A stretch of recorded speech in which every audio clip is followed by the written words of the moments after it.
Très clairement. La parole est au groupe Synergie Métropole. Alors, Monsieur le Président, Madame la Vice-présidente, chers collègues, Mesdames et Messieurs, j'interviens au nom du groupe Synergie, mais également du groupe progressiste et républicain.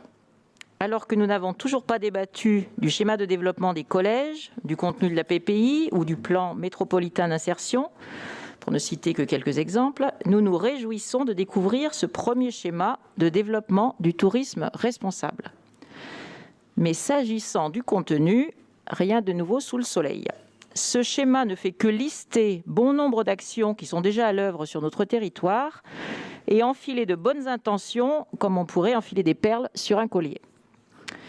Alors, petit florilège de ce que vous appelez des orientations stratégiques, accompagner les organisateurs vers des modèles d'événements plus responsables, ça c'est page 19, permettre aux visiteurs de découvrir Lyon et sa métropole de manière plus expérientielle, page 21, encourager les mutualisations et les coopérations entre professionnels au service de l'emploi, page 34, valoriser, faire rayonner la qualité de l'alimentation et des produits locaux, page 43, favoriser de nouvelles formes d'hospitalité liées au tourisme dans les quartiers de la métropole, page 50. Bref, j'en passe et des meilleurs.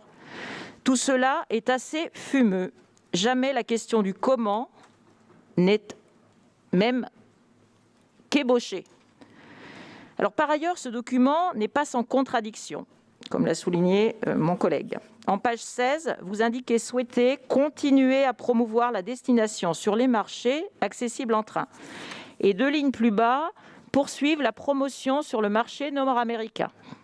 Alors là, on imagine que vous comptez donc construire le tunnel sous l'Atlantique. Donc tout cela n'est pas très sérieux. Heureusement, les professionnels n'ont pas attendu ce schéma directeur du tourisme responsable pour faire évoluer leurs pratiques. Ils se sont adaptés bien avant nous aux évolutions des attentes de nos concitoyens et connaissent mieux que quiconque les réalités de ce marché. D'ailleurs, en 2019, Lyon et la métropole recevaient le prix de capitale européenne du Smart Tourism. La métropole lyonnaise, à travers Only Lyon et l'Office du tourisme, travaille en effet depuis de nombreuses années à déployer un tourisme raisonné en offrant des activités adaptées aux visiteurs et en respectant l'équilibre et le bien-être des habitants. Aujourd'hui, avec ce schéma, on pourrait peut-être même dire le croquis, seule la forme change, avec une liste d'injonctions pour être un bon professionnel du tourisme, sans aucune étude pour base, ni méthodologie, ni objectif chiffré. Au regard de la crise qu'ils ont traversée et qui perdure, les professionnels du tourisme d'affaires ou d'agrément n'ont pas besoin d'injonctions, aussi prétendument vertueuses soient-elles, mais bien de soutien, qu'ils soient hôteliers, cafetiers, restaurateurs, agences de tourisme, tour opérateurs, ou qu'ils exercent dans le domaine des salons et congrès et de loisirs.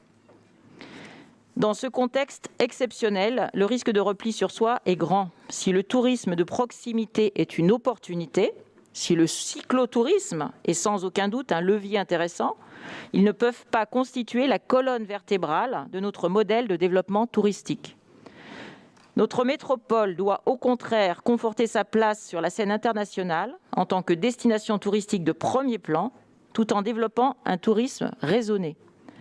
C'est tout un pan de notre économie qui en dépend et qui ne peut se satisfaire d'une stratégie certes pertinente, mais seulement complémentaire de loisirs de proximité.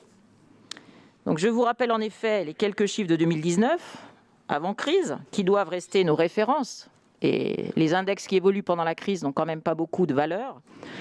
Plus de 11,7 millions de passagers sur l'année pour l'aéroport de Saint-Exupéry, avec une croissance qui était alors de 6% et 130 destinations directes à travers le monde.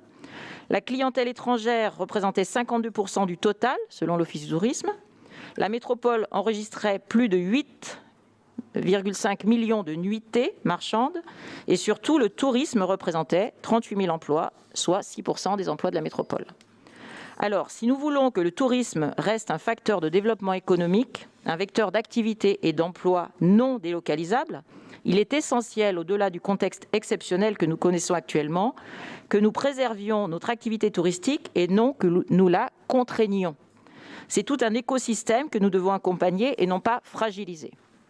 Voilà, malgré toutes ces réserves, nous voterons favorablement ce rapport, plus poétique que politique, qui n'engage en rien, mais nous affirmons que nous resterons particulièrement vigilants quant aux indicateurs de suivi qui seront mis en place et aux moyens qui seront réellement mis en œuvre pour l'ensemble du secteur.